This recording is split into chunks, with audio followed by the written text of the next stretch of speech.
Well, hello from the parking lot of Target. Welcome to Out Motorsports, the channel for cars as you are. My name is Jake, and I'm actually here with this. This is the 2024 Hummer EV SUV. Now, I drove one of these in Moab. I was off-roading in Moab, Utah recently with one, but now I'm back home on my home turf in the DC metro area, and I'm going racing this weekend. So I stopped by Target to grab some water, some liquid IV, some different supplies, some sunscreen. It's 96 degrees out. It's only going to get hotter, and we're towing with this. So, of course, we want to top off the battery as best we can because towing really kills your efficiency as with a gas car. Now, I've towed with the Hummer EV pickup truck before. That one is going to be longer. It's got a longer wheelbase, and the SUV is here, so let's see how it does. Now, normally I wouldn't recommend charging any EV to 100%. That's really reserved just for road trips. You can see I've got 97% in the battery here, but you know, with a road trip, with a trailer, you really want all the range you can get. Now, where I'm going does have a DC fast charger a little bit far away from the track, but yeah, 15-20 minutes. I can grab it if I need to, but I'd rather have more juice than I need. I don't want to be panicking on the way down. Now, this is not going to be a super long trip, thankfully. Now, the range of this Hummer EV SUV in its 3X trim with the standard all-terrains, not the mud terrains, is 314 miles. So we should be more than enough range here, even if we cut the range in half, which is roughly what happens with an EV or a gas-powered vehicle, diesel-powered vehicle, really anytime you start towing something. So one thing to keep in mind as we're here about to throw the hitch in the receiver and get this all hooked up, the trailer hitch receiver on this truck is a little high, which is fine. It's just like a regular pickup truck, but the rear-mounted spare tire, which is very cool and very helpful for off-roading, kind of blocks the hitch. So you got to have a longer hitch that you're going to slide in here. Now, thankfully, mine is fairly long. I'll show you in a minute, but you see the hitch receiver itself, you do have to clear this tire. Now, granted, your trailer tongue is not going to be right up against this, but either way, something to think about. All right, so we're hooked up. One other thing to note, if your trailer hitch is not a big drop, you're going to want a bigger drop hitch than you're probably used to, probably 3 or 4 inches, because the bumper, the hitch, everything on this not only sits kind of inboard of that spare tire, it's also pretty high up. The liftover height into the cargo area comes up to my waist, and I'm 6'1", so just something to think about. You'll probably need a different hitch than what you're used to with a lot of other trucks. Now, like a lot of other GM trucks, the Hummer EV has all the same sort of software and hardware going on otherwise. So what that means is when you plug the trailer in, you get this message here on the screen that says, what do you want to do? This is a new trailer in this case, so I'm going to go ahead and add. We'll go ahead and call it zip ties, because that's what keeps every race car alive. And this is a cargo trailer. And we're going to go ahead and set up features. So you can do a couple things here. You can remind the truck to, have the truck rather remind you to put itself in tow haul mode. If you have tire pressure monitor, you can set that up. You can go through and set up an entire trailer maintenance checklist if you want. It's not worth it for me. And then towing assist. I'm not going to bother with all this because honestly, I know how long the trailer is, and if you want to set up all this stuff with the trailer, it wants 7 different measurements, and frankly, I'm just not going to go through all this because I'm doing fine on my own. But if you've got a trailer that you're going to be towing often and this is your single tow vehicle, this is absolutely worth setting up. I have used it on other GM vehicles. Now, if you add tire pressure sensors, you can read them right in here. It will check the lights for you, and then it does have the checklist if you want to run through and make sure that everything is good to go. Now, the final option in here is brake gain adjusted. It does have a built-in trailer brake controller. That's going to be right down here by my right knee. So you see the light is on, it knows there's a trailer, and if I go ahead and adjust that up here in the cluster, we get our gain. So I'll set it to like 4.5 to start, and that should be pretty good. So with all that, let's get on the road. So step one, we're going to put this in tow mode. This dial right here is going to control your different drive modes, your crab walk, all that sort of thing, and your ride height even. So all you do is twist this, and it will go into your different drive modes here. I'm going to go right here to tow haul.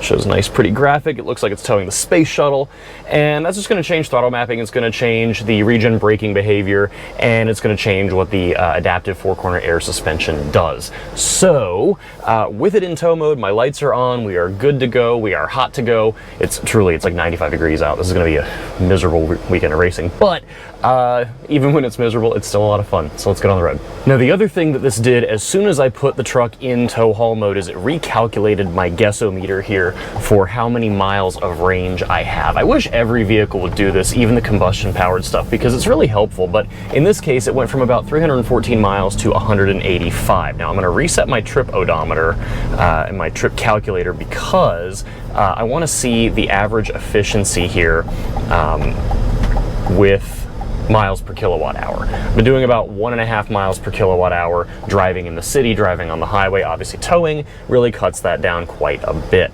The other thing you'll notice is with my signal on, I've got a nice big view down the side of the truck, whichever way I've got the signal pointed, so I can just see a little bit extra down here, which is really nice. The mirrors are a decent size, but you know, this visibility always helps.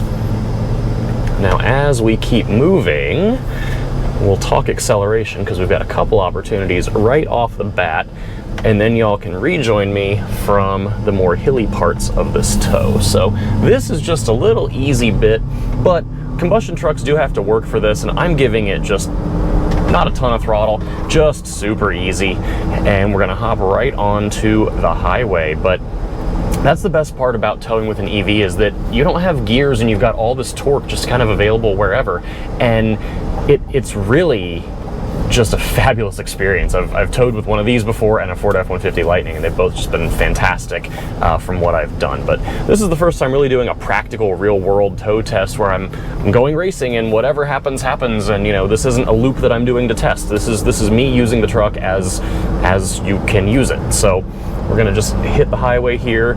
Now, I don't tow at 80 miles an hour. I don't think it's very safe. I tend to stick to the speed limit plus about 5 generally.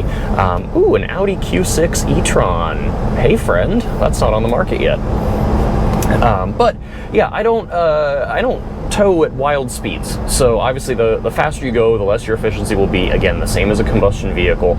These trailer tires aren't meant to go 80 miles an hour, so I'm not gonna do it. But in any case, we're going 62 right now. Stick to the right lane as I tend to do, and just kind of make my way to the track. Now it's telling me I'm gonna have, oops, I didn't want to hit that, 75% charge when I get there. It is 53 minutes, 49 miles from where I keep my trailer to Summit Point.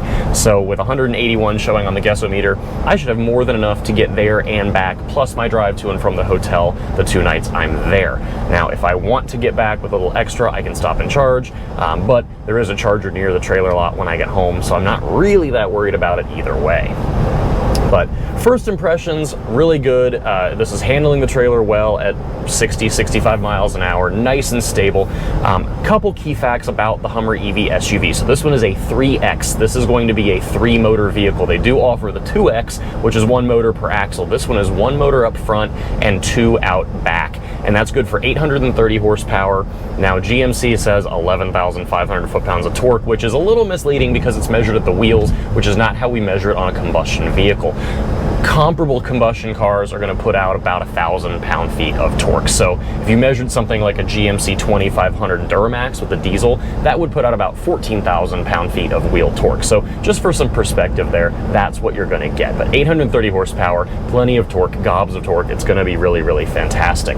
Now this is on, like I mentioned, those all-terrain tires. This is not the Extreme Off-Road package. So the Extreme Off-Road package gives you an 18-inch wheel with a bigger, chunkier mud terrain tire. Now that's better for off-roading in some cases, but for the sake of towing, it's actually less stable because you've got bigger tread blocks that are kind of squirmy. So this is the better option for what I'm doing right now.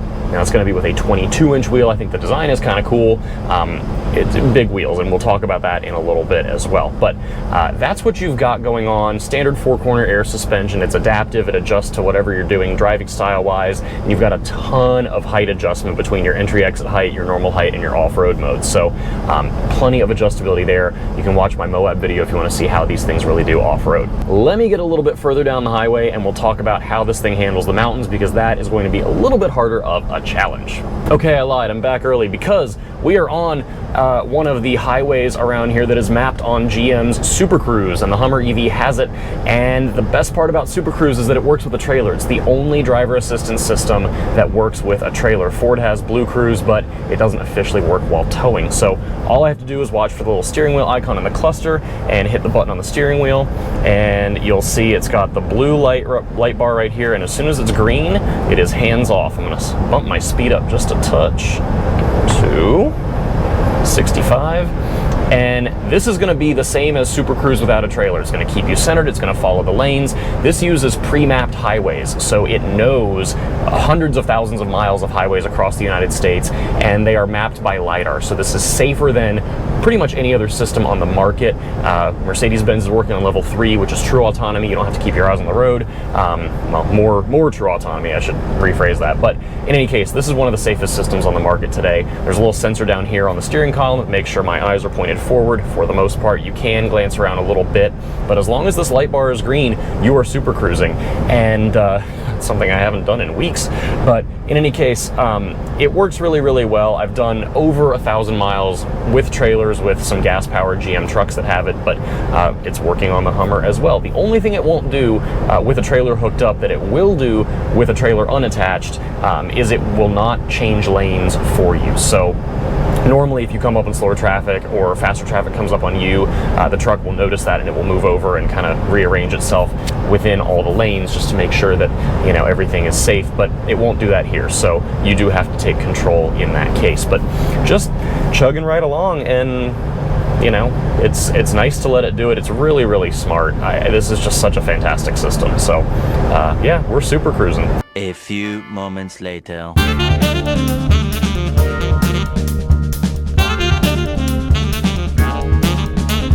Now I mentioned miles per kilowatt hour. We're going to check back in on that, but already we're seeing less efficiency, of course. Like I said before, we were about 1.5, 1.6 maybe miles per kilowatt hour for just typical unhooked driving. This is down to 1.1 after just about 8 miles. So we'll keep on going. We'll see how it is when we put some real miles on it, but of course it's going to get cut down a little bit.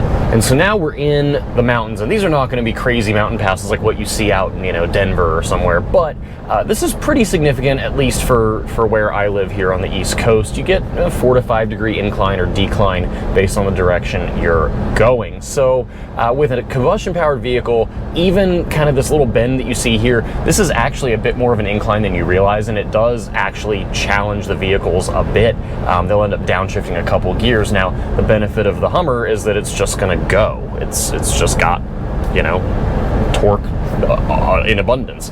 Now, as soon as we start going downhill, that's where things are going to get kind of fun, because this has regen braking. So this does still have one pedal driving while I'm towing, and I can use my right foot, my throttle foot, as kind of a rheostat, and it will slow the vehicle down, no big deal. You also have this paddle here on the left side of the steering wheel that will do extra regen braking if you want a little bit of a boost in braking without using the actual friction brakes at the wheels. Now, when you hit the pedal, you're still not necessarily getting the friction brakes because of how they blend the brakes between the regen braking and the actual pads. So just kind of interesting. I was talking to one of the engineers when I was in Moab, and I told him I did a fairly hard stop from 75 or 80, and he kind of chuckled. He goes, yeah, you probably still didn't use the actual brake pads for that. So just an interesting little tidbit. Now, obviously with the trailer, more weight, you're going to need the actual brake pads, but as we start to go down this little mountain here, we will see what the truck does. And this, again, this is where a combustion vehicle just, you know, is shifting and working fairly hard just to maintain speed. Nothing too crazy, but it does have to work. So just interesting tidbit. Now, this is also a little bit windy, again, nothing too crazy, but the steering does feel good. It's appropriately weighted. It's, you know, the whole thing is set up pretty well.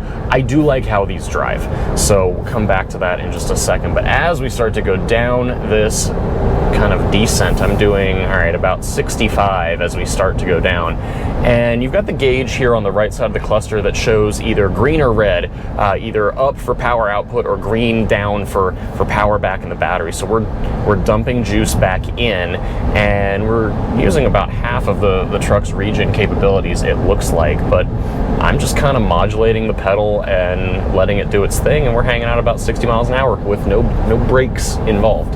So kind of neat. 134 miles on the guessometer. We'll see if it goes up at all as we go down the mountain. May or may not. But yeah, still dumping juice into the battery. Now we've got a teeny little uphill, so we'll transition back to needing that power.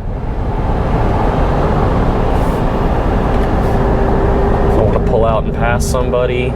Just again, no drama. That's the coolest part of towing with one of these, is just no drama. Meanwhile, this is the issue that I have with these, is that, you know, I've talked to the engineers, and this is very much a passion project vehicle for everyone who was involved. You know, they were given effectively a blank checkbook, no rules, no requirements, no nothing, and they were told, build the ultimate electric off-roader with a ton of capability, and that's what they did. And it is wildly impressive. I've been off-road with it. I've been, you know, driving the city. A lot of what they did to make it good off-road actually makes it kind of ironically good in the city, especially the four-wheel steering. It cuts the turning radius down to that of a Toyota GR86 or a Chevy Bolt, which is wild to me. You can pull a U-turn anywhere.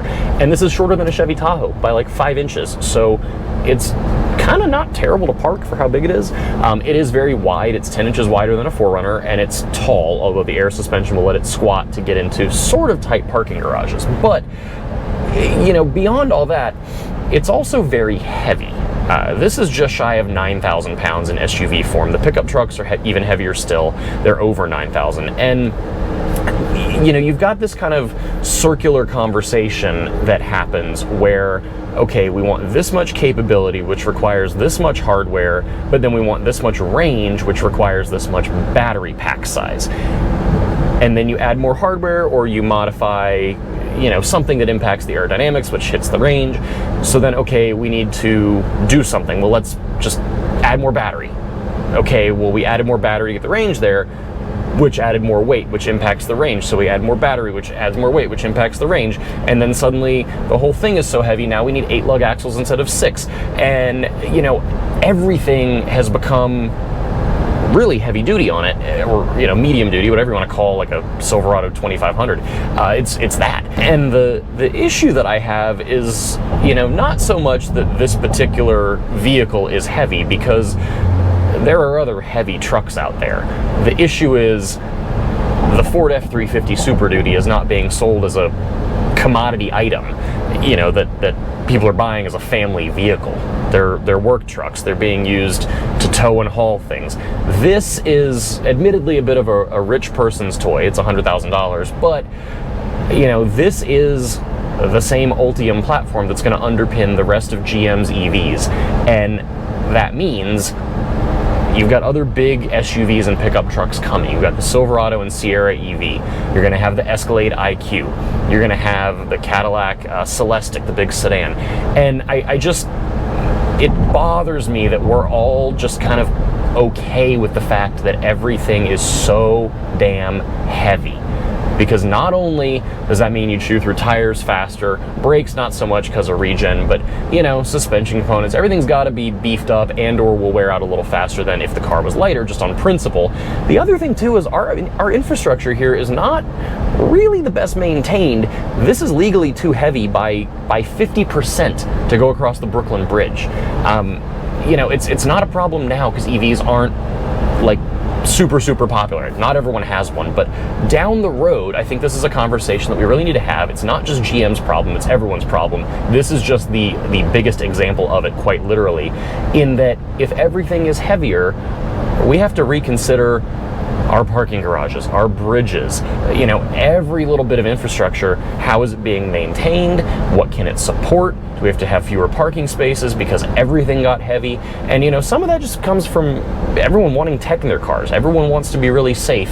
And instead of improving driver training, we're just putting airbags and, you know, safety driver tech everywhere, which, I mean, yay, they do save lives, but like, that all adds weight. We all want good sound systems and heated and ventilated seats and massaging seats and panoramic sunroofs, and all of that adds weight. And then you add battery packs in, and the battery tech we have right now isn't really such that they're very lightweight. So this is just the most egregious example, and I'm kind of picking on it because I can, because it's something that's been on my mind. It is really technically impressive. It's towing really, really well, but it's just, I kind of can't get past that to a point. So let me know in the comments what you think about the weight. Let me know if you care or not. I know not a ton of people are going to have these right now, but it's just something that kind of sticks in my mind. Now, as far as how this is towing, like I said, it's doing fantastic. My range has dropped. I've got probably 70% left, which is pretty good.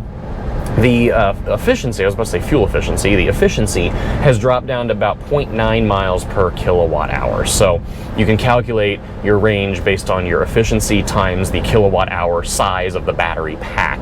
So this is, I think, 170 kilowatt hours. So that's about what you can do. I would say 160 is probably your safe towing range, but you're going to be on the battery equivalent of fumes by the time you get there. So it's saying I've got 130 miles to empty, having gone 46 already. So really we're actually pushing closer to 200. So that is all fairly good. It just comes from battery size and overall range. But this is an excellent tow vehicle. I have enjoyed this tow. It's been very relaxing.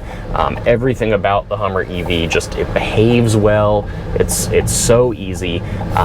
It's, again, the capability of it is really pretty wild, all things considered. Did I ever mention how much this thing tows? It's rated for 7,500 pounds, and I'm pulling about 7,000 pounds with it. So that's your final stat. Sorry I didn't mention that earlier, but in any case, that is it for this little towing review with the Hummer EV SUV. Thank you so much for coming along. As always, be sure to like, share, comment, subscribe here. Let me know what you think of the video. Let me know what you think of the truck, and let me know what you want to see next. We've got plenty of cars coming, but I'm always happy to request things if a bunch of people want them. That is how we've gotten some really cool stuff in the past. We've also got a whole online community over at outmotorsports.com. They would love to meet you and be your new best friend, so head over there. If you are a fellow LGBT automotive enthusiast and motorsports competitor, come on over and meet your new besties. We've also got events coming up in person, both on the street and on the racetrack from now until the end of the year, more or less. So head over to outmotorsports.com as well to see all of those and get signed up. Thank you so much, and until next time, please stay safe, be well, see you for the next one.